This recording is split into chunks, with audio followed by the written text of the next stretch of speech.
Good morning, everyone. The February 4th, 2025 special called meeting of the Veterans Land Board meeting will come to order. The time is now 10 a.m. And pursuant to Section 31.015 of the Texas Natural Resources Code, I am chairing this meeting in the Commissioner's absence as Chief Clerk of the General Land Office, as the Commissioner is away on state business. Should she return prior to the conclusion of the meeting, I will relinquish the chair to her. The meeting of the Veterans Land Board is being held in person at 1700 North Congress Avenue, Stephen F. Austin Building. Access to the meeting by members of the public was published in advance in the Texas Register in accordance with the Texas Open Meetings Act. Any member of the public wishing to address the board must register at the table just outside the entrance of this room. If you wish to speak, you will be recognized during the citizen communication portion of the meeting. The board secretary will please call the roll. Chief Clerk Jones. Present. Mr. Scott. I'm present. Thank you. Mr. Rothfelder. Present. Excellent. There being 3 members in attendance, a quorum is present, and I now call the meeting to order. The invocation today will be led by our chaplain of the day, Chaplain Colonel David Green, U.S. Army. Please, sir.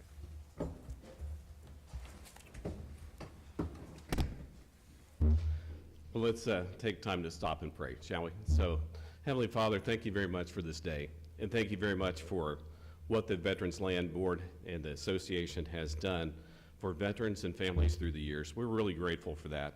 So we pray that your Spirit would guide us not only today in this meeting and the business that will happen, but to please just be in the relationships that it represents and the families that it represents in the great state of Texas.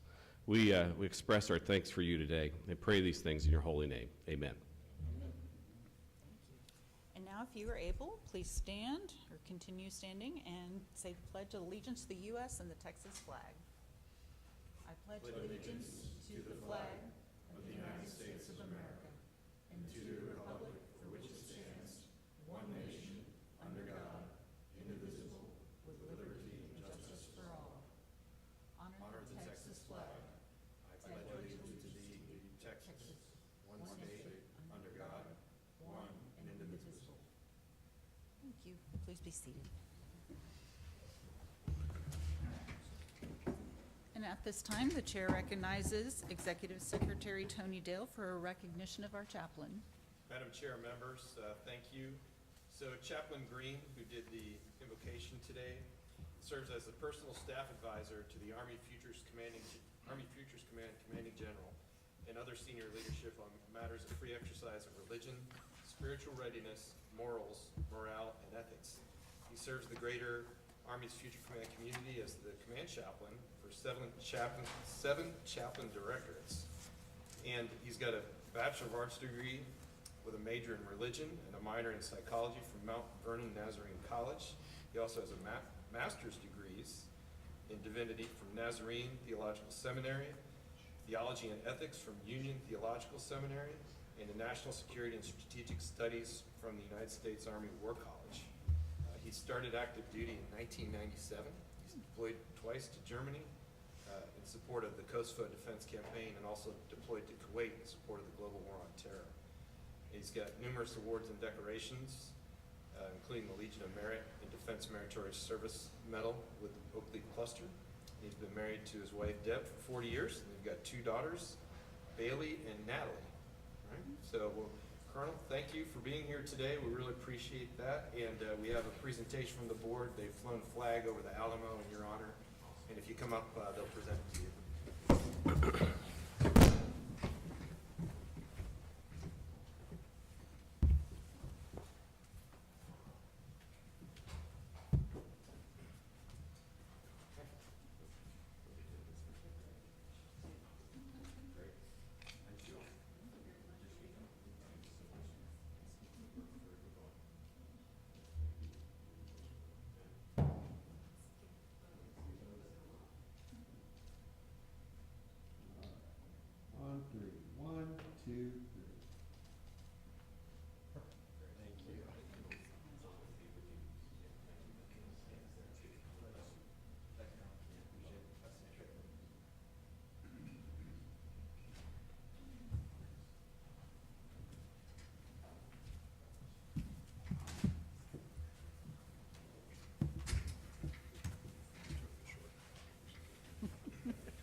push my chair in for you. I didn't want you to trip. All right. The chair calls item number 2, approval of the minutes from the special called board meeting of November 12th, 2024. Would any board member like to discuss this item before voting? No, ma'am. Are there any objections to approving the minutes from the November 12th, 2024 by unanimous consent? Any objection? No? All right, hearing no objection, the minutes are approved. Next on the agenda is item number 3, citizen communication. Members of the public may address the Veterans Land Board concerning any matter within the authority of the board. As chairwoman, I'm limiting the length of available time to each speaker to 2 minutes. The board secretary shall keep track of time. Do we have anyone in attendance who wishes to address the board at this time? No, ma'am. All right. We will move on to item number 4. Any opening comments, board members? No, ma'am. No, thank No? you. Okay, well, I do. So, as you know, the Veterans Land Board has a Voices of Veterans program, and it's an oral history program that seeks to record the stories of Texas veterans through their time in service and their time after returning from combat. Their stories are archived at the General Land Office for future researchers, historians, genealogists, and the public. Voices of Veterans ensures that these stories of courage and service and can inspire Texans for generations to come. And I would like to recognize Board Member Scott for participating in our Voices of Veterans program. And I recently listened to it and learned so much more than I knew about the Navy. And certainly you are a good storyteller, because the vivid pictures you talked about being on submarines, and especially in a typhoon, I believe it was, were very inspiring as well, and I'm glad I wasn't in that position. So I want to thank you for participating in the program, and we have a certificate for you. Oh, thank you. And we have a challenge coin and a patch, and probably the best of all. Oh, my gosh. I got that. I So gotta thank try you this so out. much for participating. You're welcome. Thank you.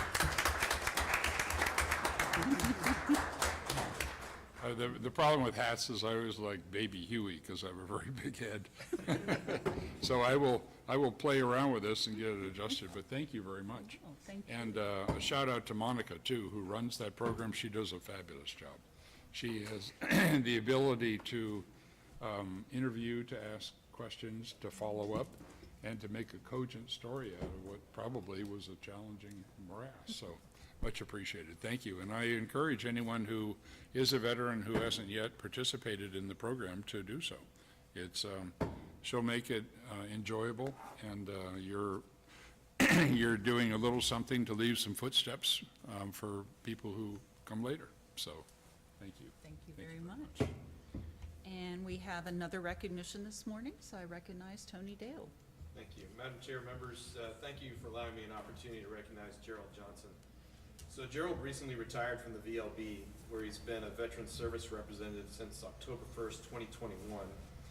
And working in our call center, Jared has spoken to thousands of Texas veterans to ensure that they're getting answers to their questions and getting access to their hard-earned benefits. In addition to working at VLB, he was a 21-year U.S. Army veteran. He served in the Air Defense Artillery and in the Army Recruiting Command, and had tours in Germany, Fort Bragg, Fort Lewis, and Fort Bliss. He deployed to Grenada with the 18th Airborne Corps, and he served in Desert Shield, Desert Storm with a Patriot Air Defense Battalion. We can all remember how important those were in that particular conflict. In the Army Recruiting Command, he worked in the Mid-Atlantic Recruiting Battalion in New York City and New Jersey, which sounds like a very challenging place to recruit soldiers. While on active duty, he earned a bachelor's degree, which is no small feat, and that's in business administration and management. When he left the Army, just like when he worked at VLB, his time was not over. He went to work for the VFW and worked as a Veteran Services Officer, and eventually rose to the post of VFW Chief National Service Officer. And while he was doing that, he earned a master's degree because he likes to sit around and do nothing. I don't know how you're going to handle that. And then in 2006, he was like, well, I've had enough of the VFW, so let's go work for the VA, where he did that for 15 years, working in compensation services. And then, of course, came to us. And Gerald, we wish you luck in your retirement, and we really appreciate your service to Texas and our country and its veterans. It's greatly appreciated, and the board has a small token of appreciation. If you'd come up, they'll present it to you.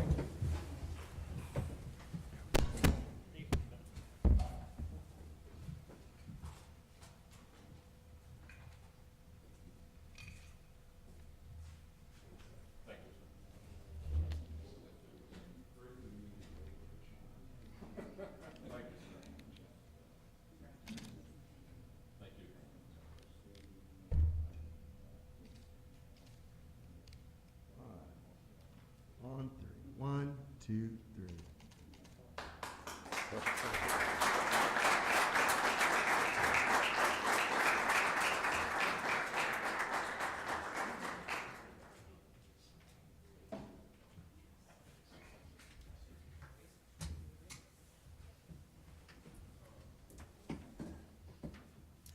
All right, the next,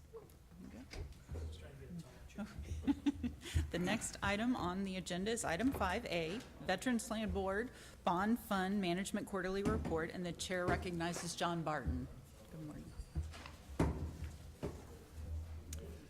Hi, good morning, Madam Chair and members. My name is John Barton, Director of Bond Funds Management. Agenda item 5A, quarterly updates, just an informational item. So at the previous board meetings, the board's authorized us to do several actions. Since then, we have renewed 5 liquidity contracts, which takes us almost through most of them through the year. We'll have some in summer.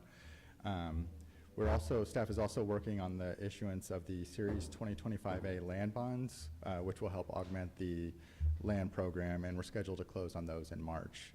Then shortly after that, we plan on closing on the Series 2025A or 2025B housing bonds in April to help augment the housing program, which should help provide us the funding for the upcoming year.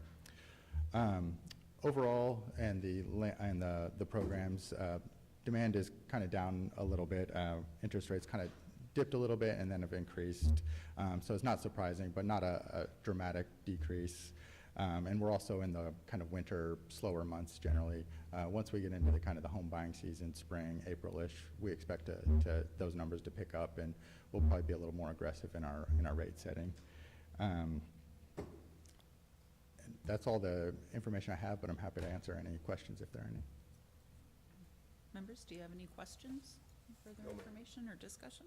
No, I just wanted to comment that the graphic that you prepared is really helpful to just kind of look graphically across. It just lays the whole program out and makes the differences very clear. It's a great adjunct to the text, which is also good, but the graphics are even better, so thank you. Thank you. I like pictures too as well. Great. This being a non-action item, we'll move on. Thank you, John. All right. Next item is 5B, consideration and possible action to authorize the sale of land and housing loans. And, oops, I'm sorry. Is that not correct? Okay.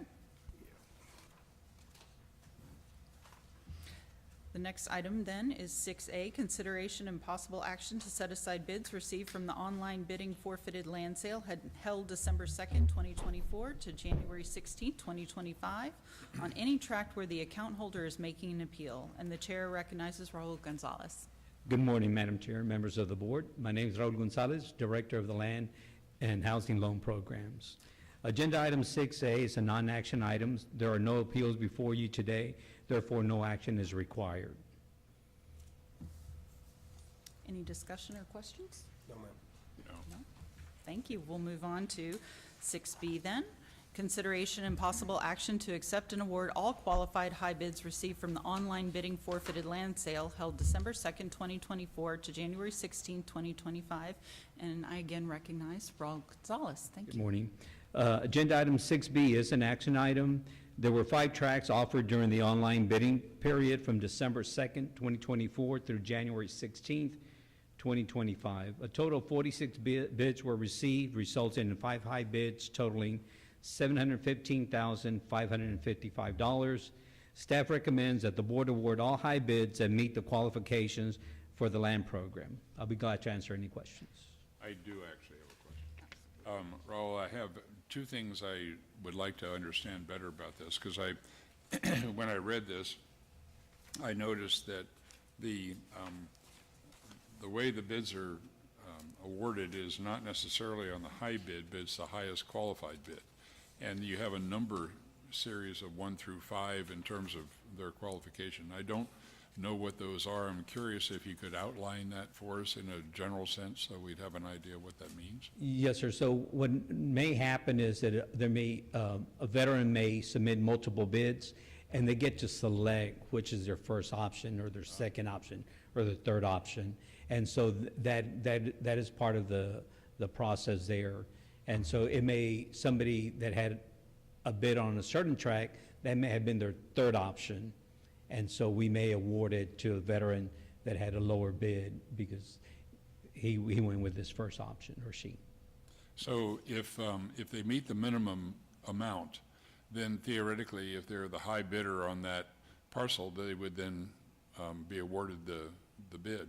But if they put them in sequence and somebody else had bid the same amount or something close to it, then you'd go on their preference more so than the amount of the bid? Correct. Yeah, it's really, if we get a higher bid, regardless of their preference, that's what we would award to, All right. regard to the high bid. Yes, sir. Okay, well, that's helpful to understand, I appreciate that, and when I read through and I thought, gosh, these same people are bidding in different things, I wasn't sure how it worked, and you just answered the question. Thank you, Raul. Yes, sir. Thank you. Any other questions or discussion? No, ma'am. All right, is there a motion to approve? I'm happy to move to approve the report. All right, is there a second? Seconded. All right, all in favor say aye. Aye. The motion is made, seconded, and carries unanimously.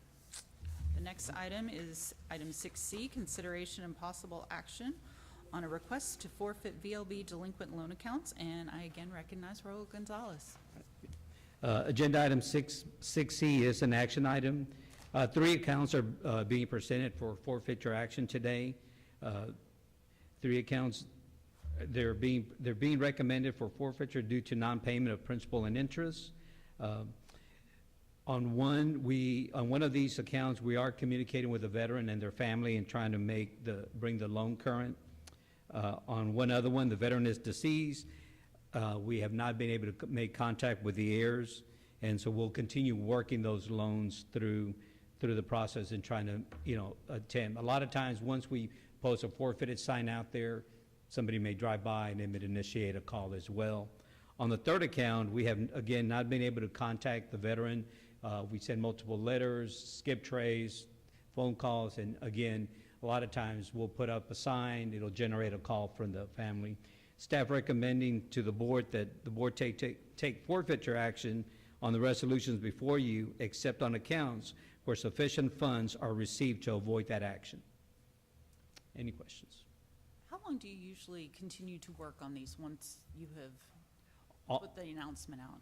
All the way through when they're listed for sale. So the next step on these is order for sale after forfeiture action.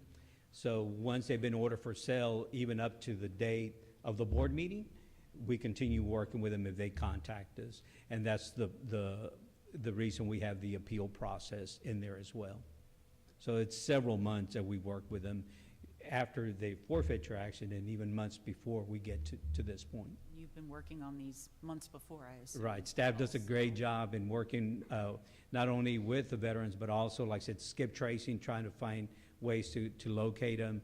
We also work with our loan servicer, Dovenmule Mortgage, in partnership with them and trying to make sure that we make every effort to work out payment arrangements on these. We appreciate all the effort that you and staff do. Staff does a Raul, great job. I appreciate also the addition of the background paragraph in your report to contain the efforts, to explain why it is that you haven't been able to reach these people. I know we've questioned before, and this is very helpful to have it right in front of us so that we better understand all the efforts that you're making. Staff does a great job in providing that, so yes, thank you, sir. You bet.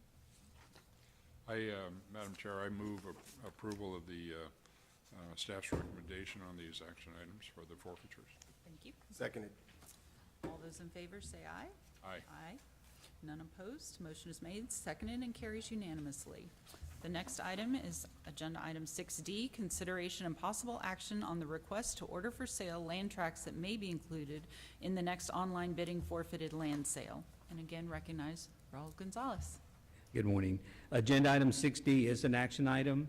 The resolution before you lists 3 accounts to be considered for order for sale action today. These accounts will become the tracts listed on the next online sale. We're also requesting the board's authority to pull any account that reinstates prior to the sale date. Staff is also requesting that the board set the next quarterly electronic forfeited land sale online bidding to begin March 3rd, 2025 at 8 a.m. with a bidding deadline of April 17th, 2025 at 5 p.m. On these, one of the account holders, the veteran is deceased. Again, we made every attempt to contact them. We have been unable to locate heirs. We're getting a lot of the the letters returned to us. On the other 2, several attempts have been made. We continue to reach out to them via certified letters, registered letters, phone calls, skip tracing. And again, we have not had any luck in contacting the other 2 as well there. So, Madam Chair, I have another question on this one. Raul, we've gone through the, what do we do in deciding who's a winning bidder for a forfeited parcel? And we've talked about the whole process. And when we get to this one, the thing I was not sure about is on one of these 3, they have a principal balance of $707 left to pay. And I'm curious if this parcel is forfeited and it then goes to bid, then it's not the $707 that is the amount that a buyer has to pay. They have to pay what the fair value of the overall land is, correct? that's correct, sir. So what we do, once we get the order for sale, we work with our appraisal department in getting an updated appraisal report. And so we'll list it at market value at that point. Yes, sir. That will be the minimum bid that is set. And once the person has forfeited because they didn't pay, then they're completely out of it. If the sale then produces a much larger amount of money, they're not reimbursed. That goes back into the program. Yes, sir. Mhm. And again, up until the date of the board meeting, the original counselor does have an option to submit an appeal before you to consider reinstatement at that point. Very good. Yes, sir. That's well run. Thank you. No further questions. No, ma'am. Is there a motion to approve? I move to approve. Second? All those in favor say aye. Aye. None opposed. Motion is made, seconded, and carries unanimously. Next item is 7A, report on Texas State Veterans Cemetery operations, and I recognize Dr. Kelly. Good morning. Madam Chairwoman, members of the board, good morning. Dr. John Kelly, Director of the Texas State Veteran Cemetery Program, here to report on cemetery operations. This is a non-action item. The Coastal Bend State Veteran Cemetery Expansion Project in Corpus Christi continues on schedule and on budget. We have provided updated construction photos for you in your packet, and they also appear on the screen. The West Texas State Veteran Cemetery Project in Lubbock is also on schedule and on budget. We currently have 963 pre-registrations at a cemetery that will not open until December of this year, which are certainly indicative of public interest. Photos are provided in your packet, and they are on screen. Look at that photo right there. That one in particular I want to talk about for a second, because that is a demolition of the newly constructed committal shelter. And I just want to explain to you, this was a result of poor workmanship and the fact that we had a very sharp team from the General Land Office who spotted this error and made them take corrective action. If we had not spotted that, we would inherit that at acceptance, and we certainly don't want to do that. And I'd like to say special thanks to Jolynn Barkley, Pamela Collier, and Ray Minjarez from our Construction Services Division, as well as our consulting engineers for spotting that. The VA expansion grant opportunity at the Central Texas State Veteran Cemetery in Killeen is in the engineering and design phase. It's roughly 35% complete at this point. Once that engineering design is completed, the output product will be used then to go out for statewide bidding to find a construction vendor later this year. Certificates of appreciation were presented to the City of Abilene, the City of Killeen, Nueces County, and the City of Mission back in December for the exceptional 99.11% customer satisfaction rating that we achieved and what those local governments did to achieve that. The staffs at all 4 of those cemeteries also received a special plaque in recognition of their efforts as well.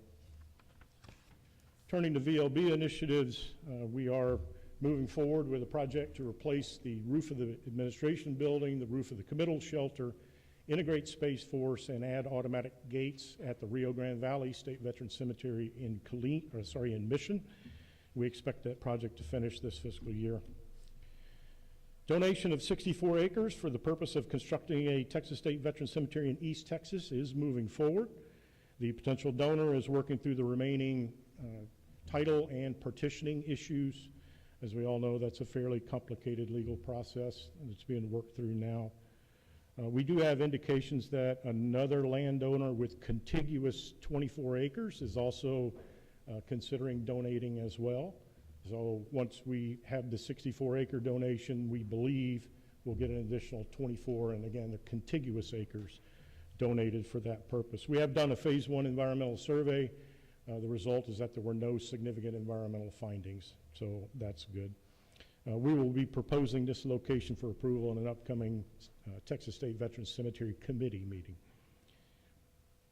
As approved by the board last July, the executive secretary signed the management and operations contract with the city of Lubbock on Christmas Eve, so we all know what he was doing on Christmas Eve.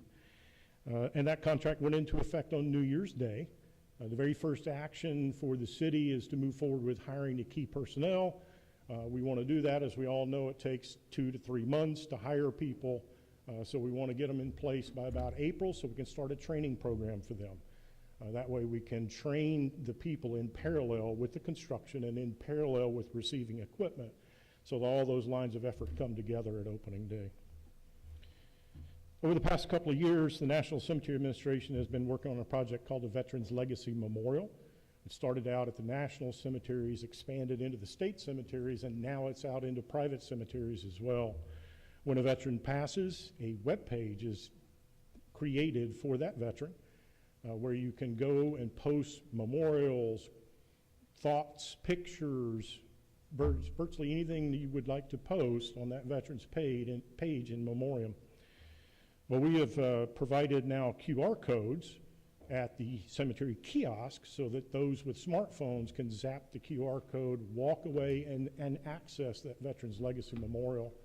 And that QR code stands right next to the National Gravesite Locator as well, so they can locate their veteran with the QR code on their smartphone and then access the Veterans Legacy Memorial. Interestingly, you have photos in your packet, and they were on screen. If you pull out your smartphone right now, you can scan that photo and it actually will work and to take you to those sites. So we appreciate doing that so that folks aren't tied to the kiosk anymore. They can zap it and go on about their business. On April 1st this year, closing hours of the cemetery will revert to the 8 p.m. closing. During the spring and summer months, we stay open later to allow people more time to commune with their loved ones, and we'll be doing that on the 1st of April. For fiscal year 2024, we interred a total of 2,550 veteran and family members and conducted 20 unaccompanied veteran burials. Subject to your questions.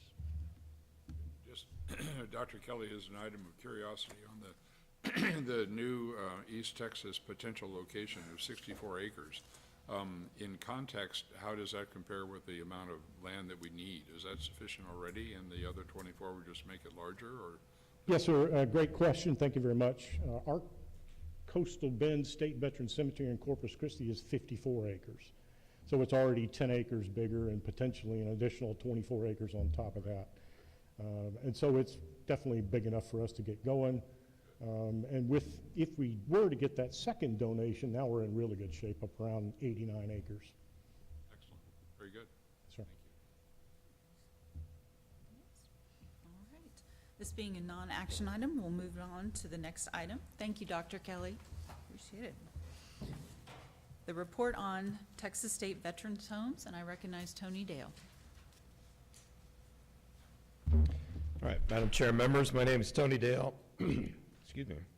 I'm the Executive Secretary of the VLB, and I'm presenting item 8A, Report on Texas State Veterans Homes Operations. This is not an action item. So regarding the Temple Home, on January 13th, staff issued a request for proposal for the operations and management of the Temple Home. The current operator is Touchstone, and that contract that we have with them ends on August 31st, 2025. So we'll keep you informed of the status as we proceed on this RFP.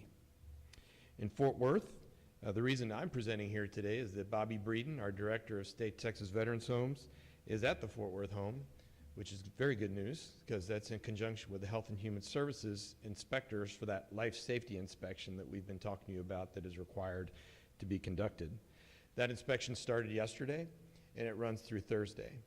Now, if we pass it first time out and we complete that on Thursday, what will happen next is internally, Health and Human Services will send that notice over to the licensing section of Health and Human Services.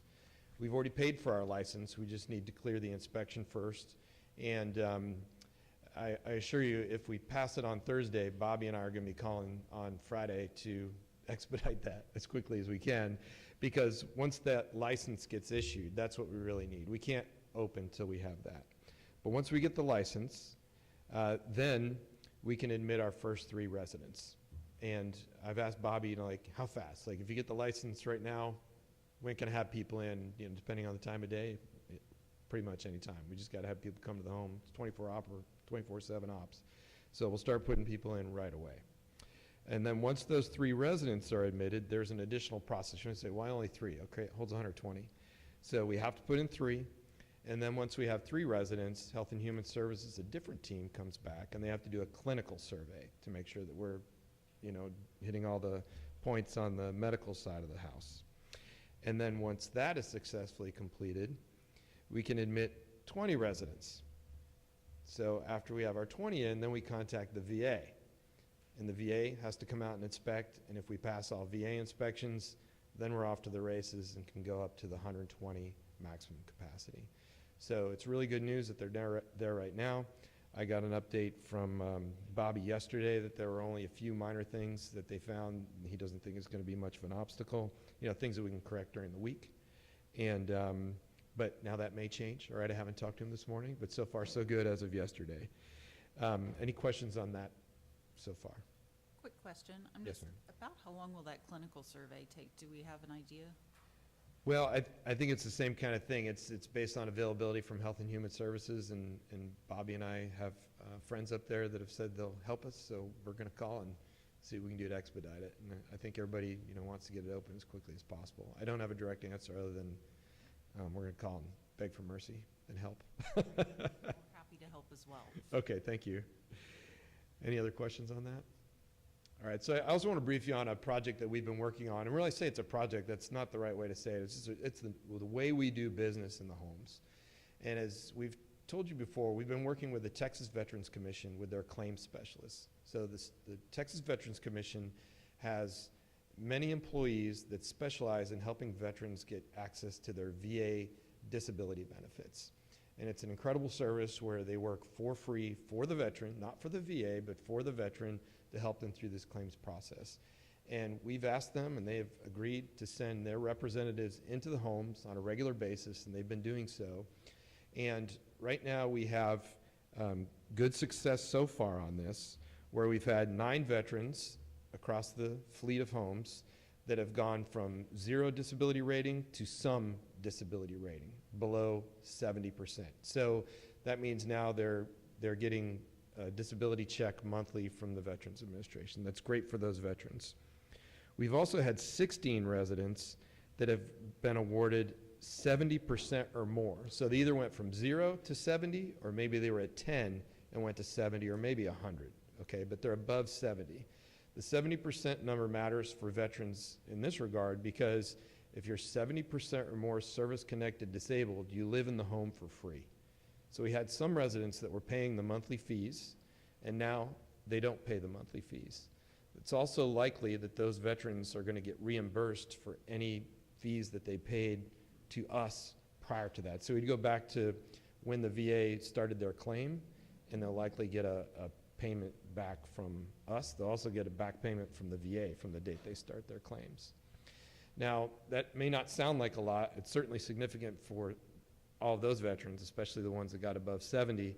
But right now, there's 200 veterans that have packets either with TVC or have made it all the way to the VA for evaluation. This process can take a number of months for any veteran here who's ever done it. You know, it can take maybe 4 or 6 months to get it done. So we expect to have more and more of these hitting as we go. It's really great for these veterans, and we're excited and really appreciate the Veterans Commission for their work on this. If you look in your packet, it shows on the last page of this memo, like how much those veterans would receive on a monthly basis from the VA if they get their claim approved. So that's 2025 numbers.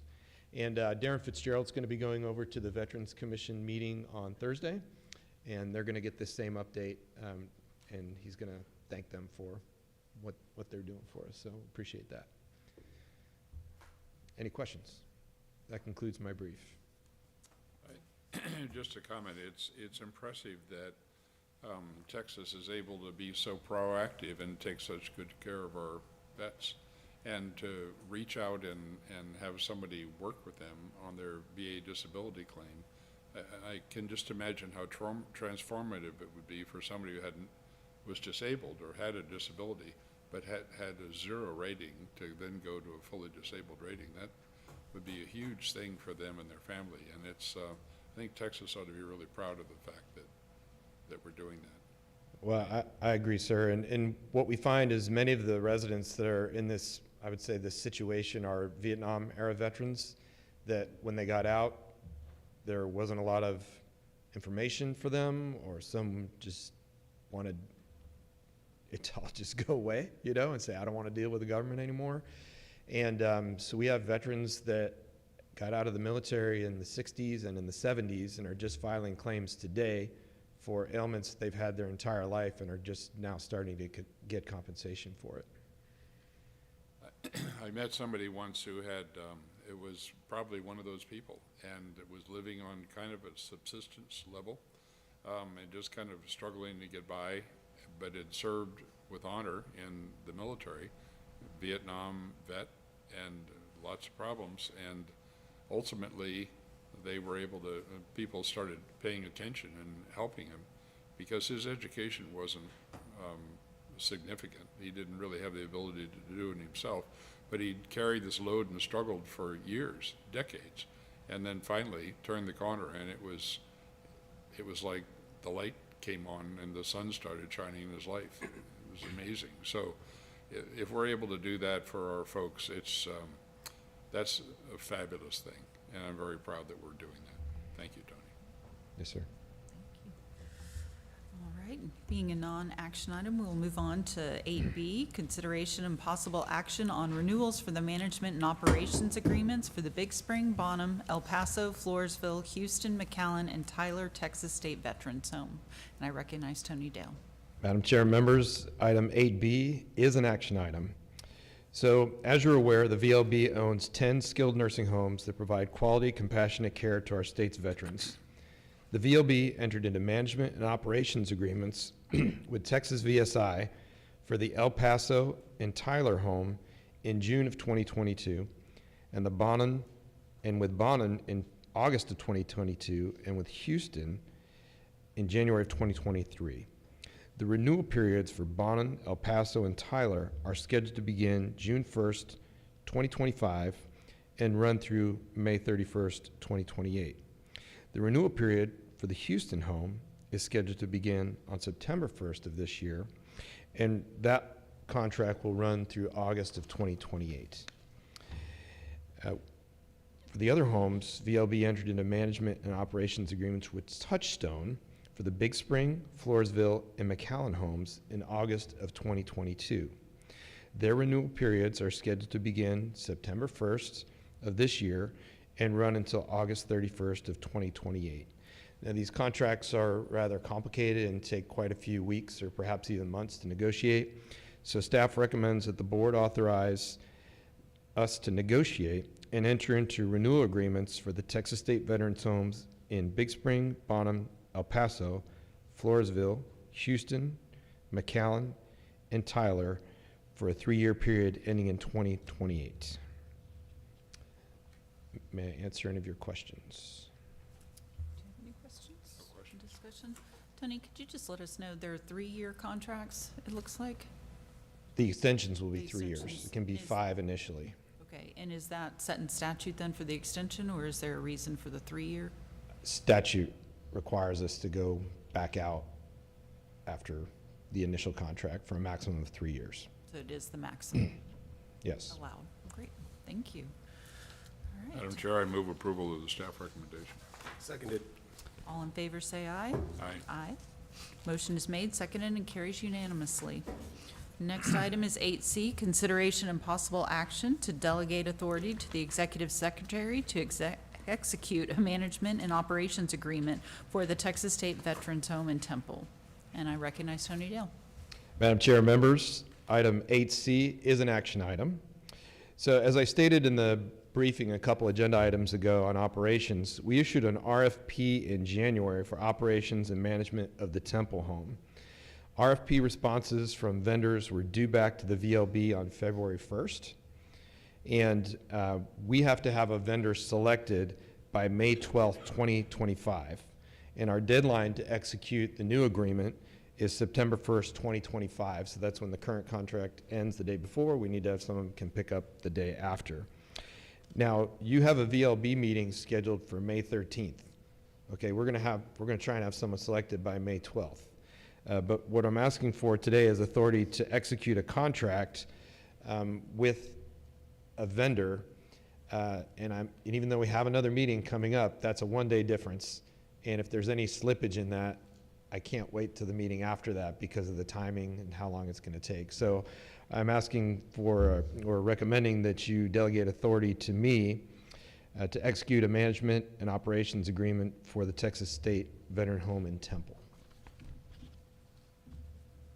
And that concludes my brief. Madam Chair, I'm happy to move approval of the staff recommendation to delegate that authority. Seconded. All in favor say aye. Aye. Aye. If I may, if we can bring it to you and have you vote on it, I'll bring it to you. But if the timing doesn't work, then I'll use the authority that you gave me. Makes sense. So, Appreciate that. The motion has been made, seconded, and carries unanimously. And the next item on the agenda is 9A, a report on construction services. And I recognize Ray Minjares. Good morning, Madam Chair, members. My name is Ray Minjares. I'm the Deputy Director of Construction Services, and I will be presenting on item 9A, no action item. So the first one that I wish to bring to your attention actually is going to be somewhat of a regurgitation from Executive Secretary's update on the Fort Worth home, the Tuskegee Airmen Fort Worth home. So as he commented, definitely yesterday was the first day of the life safety inspection, and it was really informative. I myself was there with some of my construction management staff there, along with a lot of the VLB staff and so forth. So I'm just going to address the very technical side of this. So at that point, we were introduced to 2 inspection members from the Health and Human Services. So it's only a 2-man team that's out there. They're looking, one of them is looking towards the architectural side of the building, if you will, and while the other one is more on the engineering, fire safety, and so forth. So yesterday's meeting actually was beyond the actual orientation, was a make-ready meeting, and what that entailed is basically the inspectors, they had a bulleted list, and they were instructing the contractor, basically, we need you to, every 20 to 30 feet, remove some ceiling tiles. We need you, wherever there's a fire extinguisher cabinet on a rated wall, fire rated wall or smoke barrier, basically remove the extinguisher out of there, but no destructive testing, so just remove a screw, and that'll allow them to see if there's actually a gypsum board on the back side of that. Removal of some wall plates for the same reasoning, that they can actually take a look at all that. So again, what they do is non-destructive. It's very informative. They just put eyes on it, and if they have comments, they will identify that and so forth. So beyond the make-ready, we also took a tour on the exterior of the building as well as the interior, again, letting them become familiar with the facility. We had all the documentation in the large room, dining room for them to review as well. And then we actually had the opportunity to go up into the attic space. And there they got the opportunity to take a look at how confined it is, but at the same time, they were looking at sprinkler heads. It's a dry system that's in the attic. Also some of the HVAC and looking at smoke barriers and so forth. When they were on the inside, they basically took a look at the ceilings that were dropped out. They stuck their head up there, took a look at some access panels and so forth. So with this, at the end of this first day, they did identify a couple of things that were addressed immediately at that point. One of them was they needed to do some additional fire caulking. That was one. There was one or two junction boxes that were missing a cover plate. At the same time, we quickly coordinated. The contractor was able to get the subcontractor out there and get that work taken care of and so forth. There is one items, and I just want to bring this up as far as their level of inspection. They questioned a fire sprinkler head or lack of on an area in building pod A. So building pod A is important for the simple reason with a successful licensing inspection and so forth, building pod A would be the first area that 3 residents would go into. So working with the engineer and also the contractors, we're trying to identify if we did have the proper coverage. If not, we were going to address it. We will address it if it's not there and so forth. So again, that was the first day. So we have Tuesday, Wednesday, and Thursday. Today's inspection was going to be over the fire alarm system, the sprinkler system, and also the kitchen hood. That's one of the things that they're taking a look at, and we had the vendor come in specifically for that because it's a pressurized system. Not anyone can go in there and activate it, so it's a testing system and so forth. So that's taken care of today. Tomorrow on Wednesday is the generator test. Now this one is very critical because they take this one to the nth degree literally. They not only fire up the generator, they start sectioning off the sections to make sure that the life safety is attended to, and also through the various pods and so forth. And also one of the things is that when they're looking at this, they're reading the readouts, how much power is actually being generated and so forth. And that all gets documented on their paperwork as well. So that type of information actually comes back to the operator and to VLB because it's beneficial. That way we can actually compare when the generator is operating at its maximum capacity and so forth. It's important to know that this generator that we have out there, we will never hit maximum capacity. They're always designed with about a 15%, 20% head leeway, so that way we don't find ourselves, pushing the limits and so forth. And then following with that, on Thursday, they're basically going to introduce any items that we haven't addressed or that might be on their list, and we're going to just follow up, make sure everything was taken care of, and they're also going to review all the documentation that we had ready for them, certificates, project manuals, again, the as-built drawings, anything that would allow them to basically close their books with regards to the life safety inspection. So until Thursday, that's kind of when we really find out where we are. I told all my staff, as you're walking through wood, walk the knock. We got to make sure that we're very successful, but I can tell you though is that we are very proactive and we are going to pass this. We wish to pass this. We need to pass this. So that's where we kind of are on the construction side of this inspection and so forth.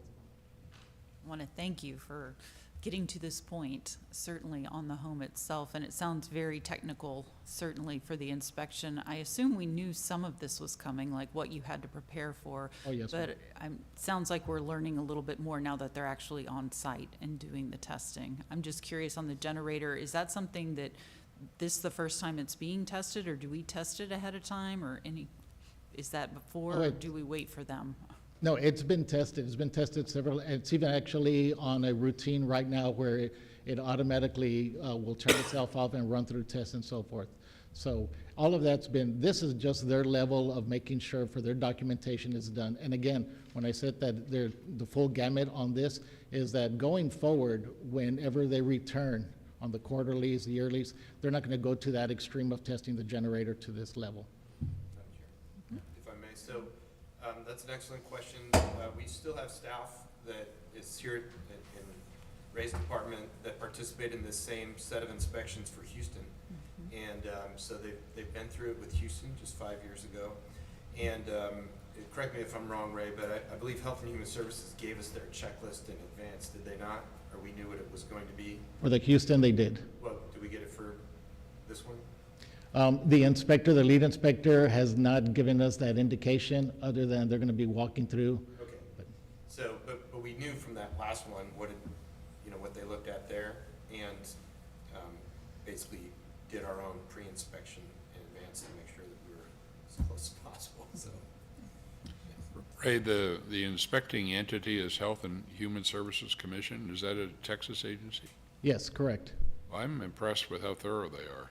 There's lots of times you see the inspectors and they, they'll do 80% of it, but not the rest of it. They did 100%.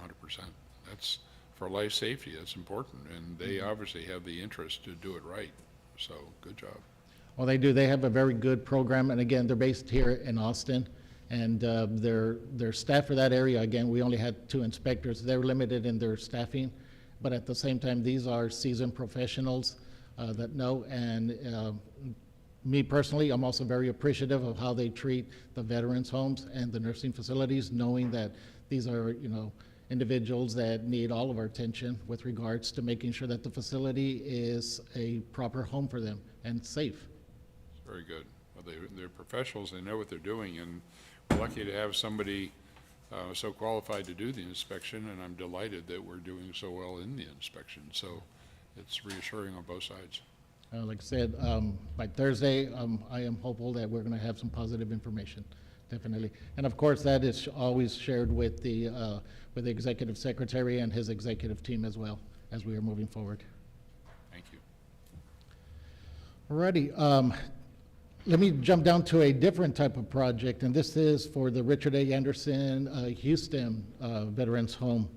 So back in December 30th, on a Monday, that was the first day that we actually had our contractor go out there to basically remove the shingle roofing and remove the membrane and so forth.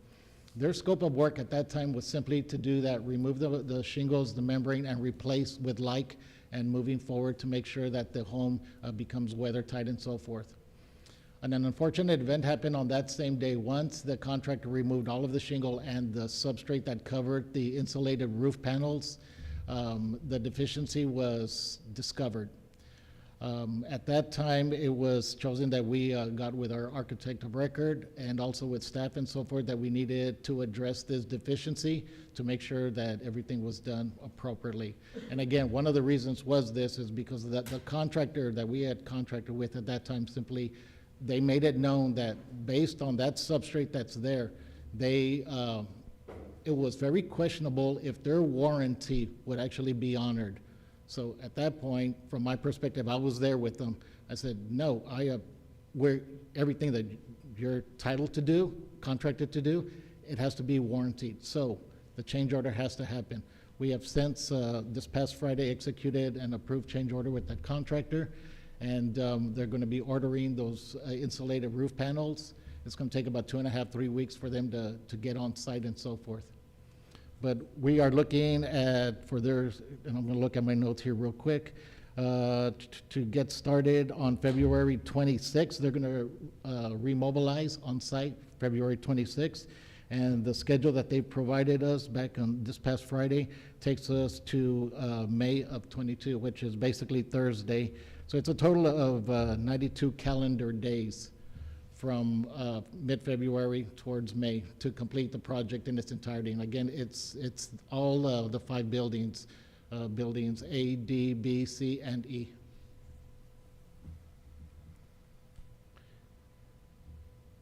Moving, if there are any questions on that one, I will move down to the HVAC upgrades of the veterans' homes. This is the project that, our commissioner, Don Buckingham, was very instrumental in getting us the funding and so forth. So that project has been moving forward. I am pleased to announce that the third quarter of 2025, the 4 older homes are going to be reaching their substantial completion on those COVID HVAC pieces of equipment. So that's a very positive, considering that these were some of the older homes and they were the more difficult. The next projects I wanted to touch on, and it's going to be very briefly because Dr. Kelly did a wonderful job apprising you of the Lubbock Cemetery, where they are. They're in construction, as he mentioned, and so forth, and they are on schedule and moving forward. And he did note that there is some deficiencies that the teams are all addressing. And again, in simple terms, we pay for new, we want new. That's what it comes down to. So that's the Lubbock Cemetery. Also in the Coastal Bend, the Corpus Christi, that too is also on schedule and moving forward. There's a couple of hiccups here and there that that we're working through, but other than that, we're going to meet those deadlines. And if you have any questions with regards to those construction related, definitely I can answer those for you. Any other questions? It's a thorough report, thank you. Thank you, appreciate it. The next item on the agenda is 10A, the report on the Veterans Land Board operations, and I recognize Darren Fitzgerald.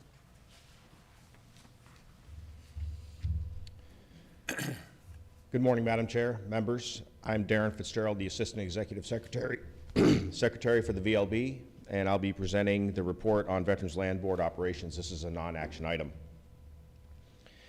First item to cover is 2 new hires. We have Margarita Bean, a U.S. Air Force veteran, who is the new on-site representative at the Tyler State Veterans Home, and then Dee Dee Crawford, a U.S. Army veteran, who is the new on-site representative at the El Paso Veterans Home.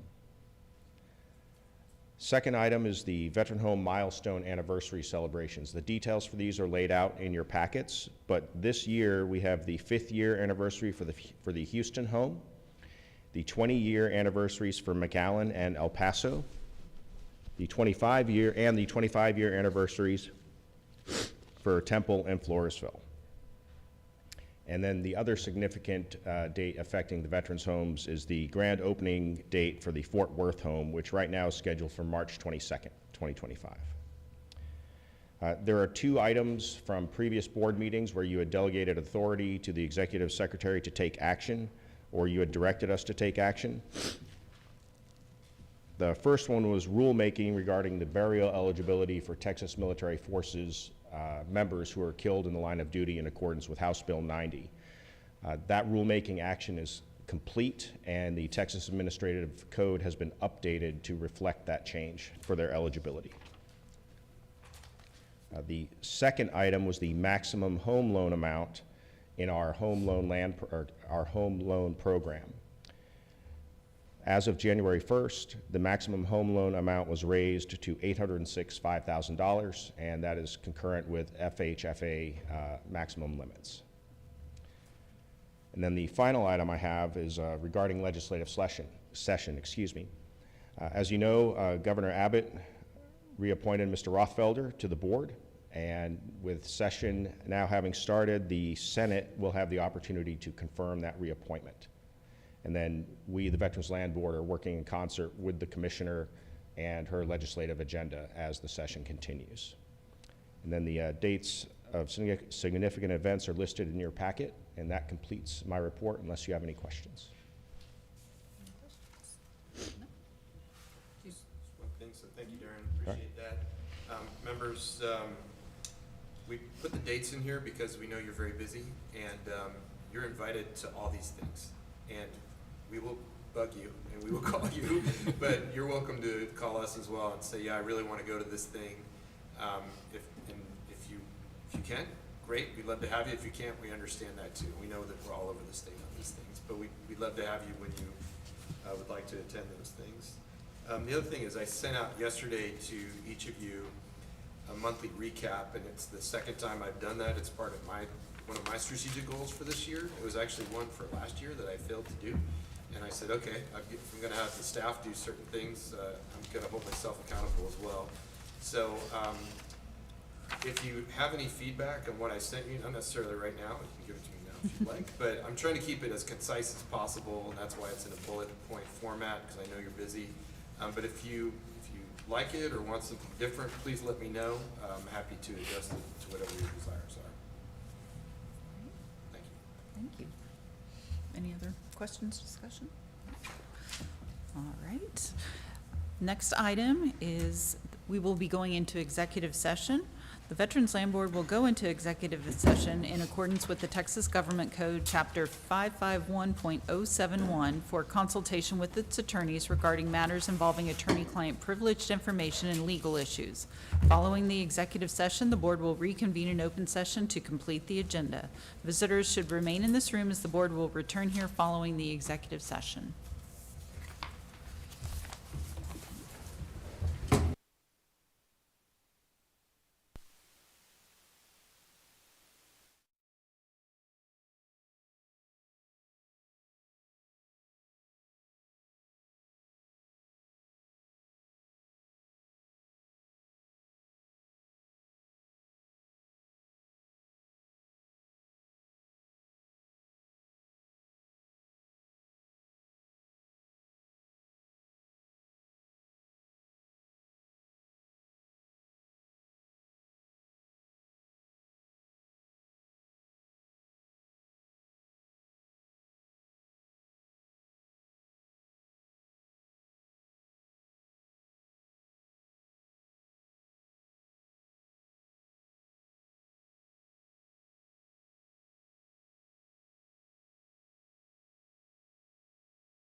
At this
time, the board reconvenes into the open meeting at 11:32 a.m.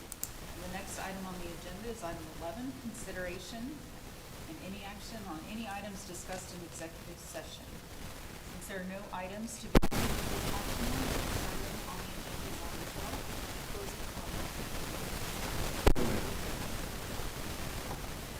comments. I'll just say this was another great experience with the Veterans Land Board.